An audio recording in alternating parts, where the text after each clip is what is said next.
Well, first, Nathan, it's good to see you, mate. We have certainly seen a lot of these endeavours, really, when it comes to improving the social fabric, pretty much, you could say, of the New England Northwest. We had, the Walk a Mile in Her Shoes rally a few weeks ago. Now we've got the push-up challenge back. Now, first, are you actually doing the push-up challenge? Yes, I am. I decided to take it on myself. It was a bit of a challenge. I was trying to get fit again. I had my appendix out just before Christmas, so I thought, I'm doing sit-ups and push-ups to try and strengthen that core up a bit more. It's certainly a bit of a challenge. I think the second last day is going to be our maximum. It's like 230. We have to bank in that one day, and then it's the last day, and then we're finally done. I think we've got to do like 3,600 push-ups or something like that for the entire month. Some people find that a bit daunting, don't they? Yeah, 100%. So, a lot of people see it's 3,214 push-ups for the challenge in 23 days. So, it can be daunting. Obviously, you can do half the challenge, but it's also you can swap it out. So, obviously, you can do a normal push-up, wall push-up, knee push-ups, sit-ups, squats. So, there are a few variations to make it a bit easier on your body.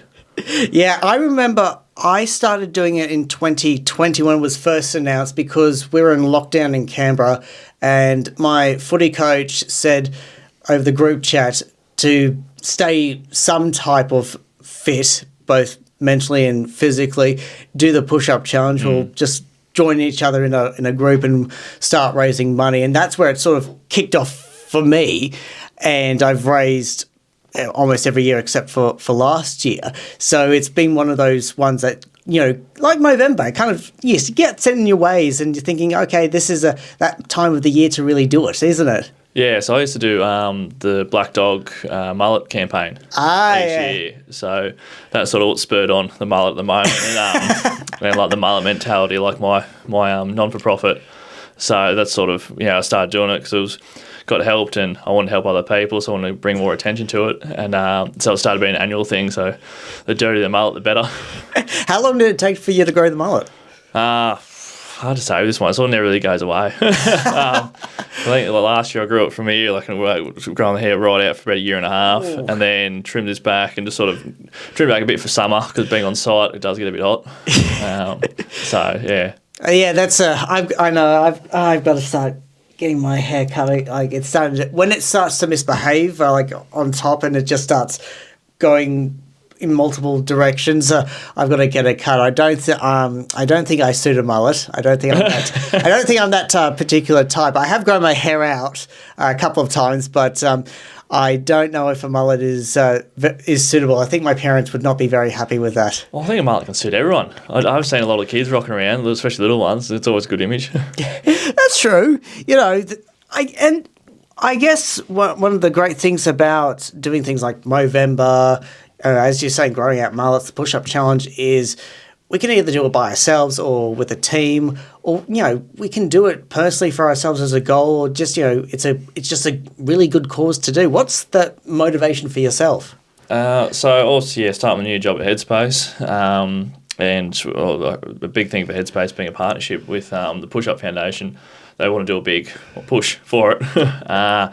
So this year was just the idea of wanting to try and create some healthy competition between the gyms and that. Also, we are a very strong community here for obviously athletic. So just putting them against each other really and trying to raise more money and awareness. Yeah.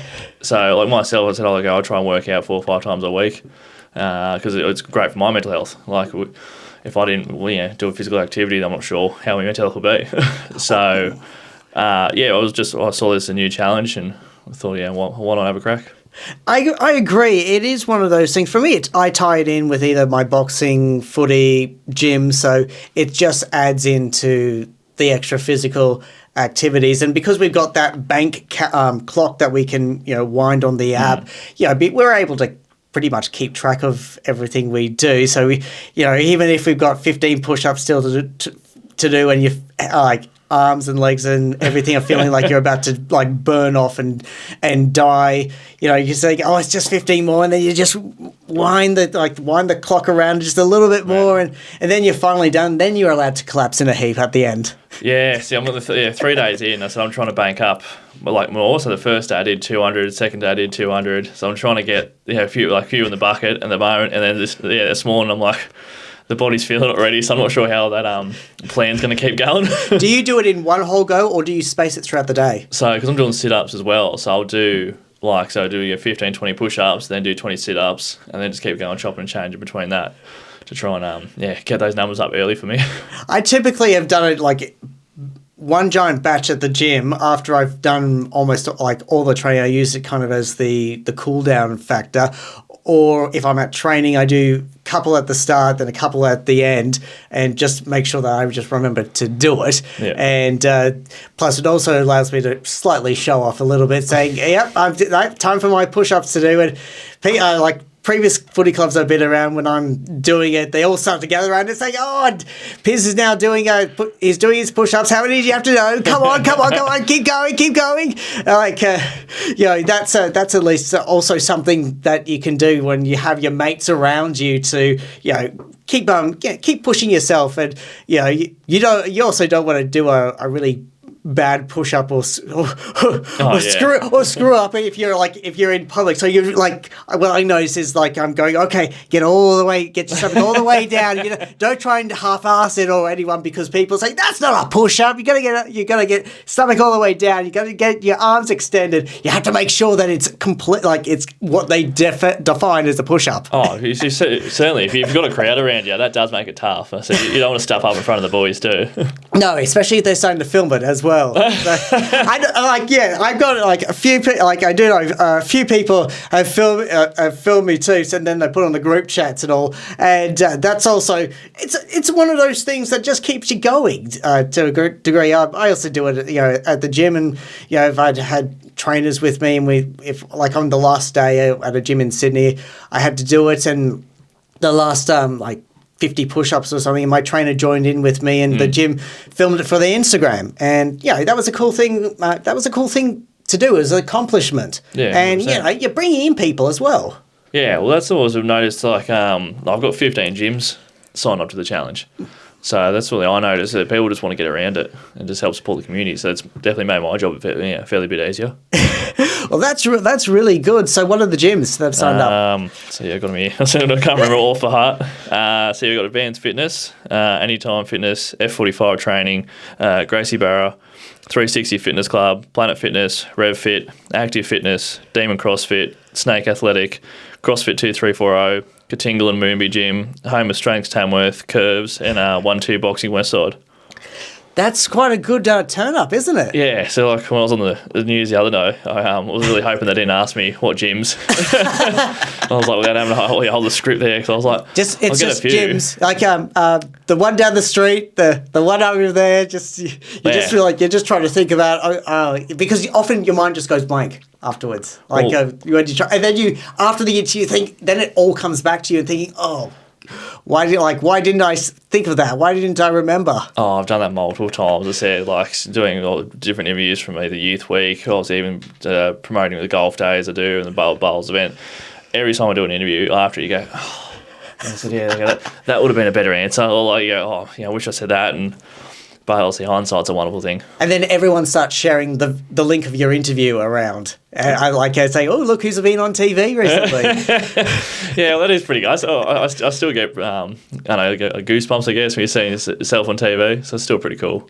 Yeah, it's a really cool thing to be able to do, especially if it's not something you do often. So, and you're also promoting a really good cause. I mean, for me, I'm raising for Lifeline, which I've done for the past years, but you can pick the various charities around, and of course Headspace has been involved in the push-up challenge for so many years, and we know how important you guys are, because people are talking about the crime situation we've had around here in Tamworth and Moree and Gunnedah and all that, and you are the guys that are really on the frontier. I mean, you in some places, you're like the people that some kids are the ones that you're the only ones they can turn to because they feel safe with you, or they can reach out to you. Yeah, and 100%. Like that's the environment we are trying to create. Like, so obviously being an early intervention foundation, like that's the whole point, is to trying to get to the youth and see what's going on and just create a safe space for them to actually open up and see what's going on, because that's like a lot of the time that these issues do stem from like a troubled childhood, neglect. There's multiple issues, and it's not just one thing that causes all these issues. What are some of the things that you're really seeing at the moment at Headspace? Because I can't imagine what it must be like for guys and girls working in Headspace like yourself, who would find themselves in some very challenging and difficult situations at times. Yeah, so like social media is one thing. Like obviously we do see it in the schools. Like social media is a wonderful tool if used correctly, but unfortunately a lot of the time it's not. With obviously chats that get created where like obviously one kid or a couple of kids are being the victim of it and they're bullying in that. So like even lack of access to services, being a regional, that is a challenge that does get brought up a lot with the kids. So obviously even financial crisis at the moment. So between obviously both parents working, so then they can't get here because the bus doesn't get here, or the parents can't get them there. So then it's just things drag on. So obviously they're limited to how many times they can see us. That can be a big issue. Yeah, it's one of those big things, especially now, as you mentioned, we have social media, how everyone is also comparing themselves more easily to others, who has what, who doesn't have what, who's friends with who.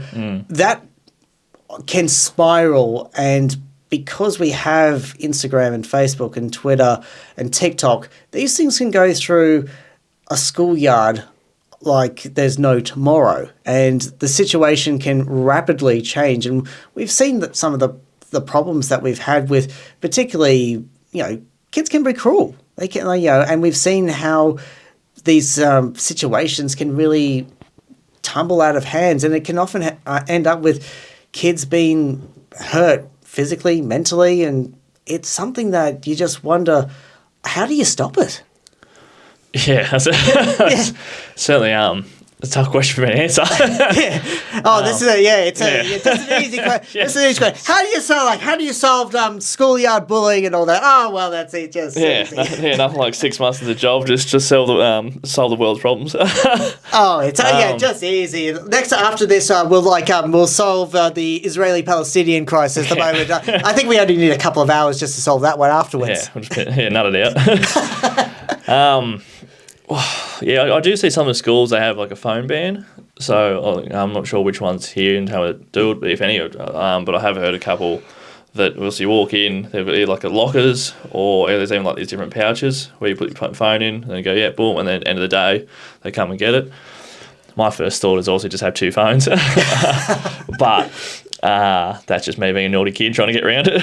Or they have your iWatches or something like that. So if their phone's close enough, they can still message and even surreptitiously make calls. Although if the teacher's starting to look at you weirdly because you've got your hand and your head very close to each other, and you're starting to whisper, you're thinking, that might not be the best idea possible. And then they'll probably try and start confiscating all these watches and all that. So everything just spirals out of control. Well, that's it. It's just so much technology these days. As I said, there's a little walkie-talkie app on this, so you just talk to your mates and that, like you're in the Secret Service.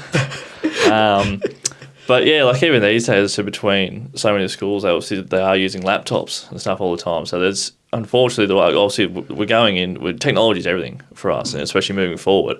So it's very hard to restrict the kids on it when they're going to be so reliant on it.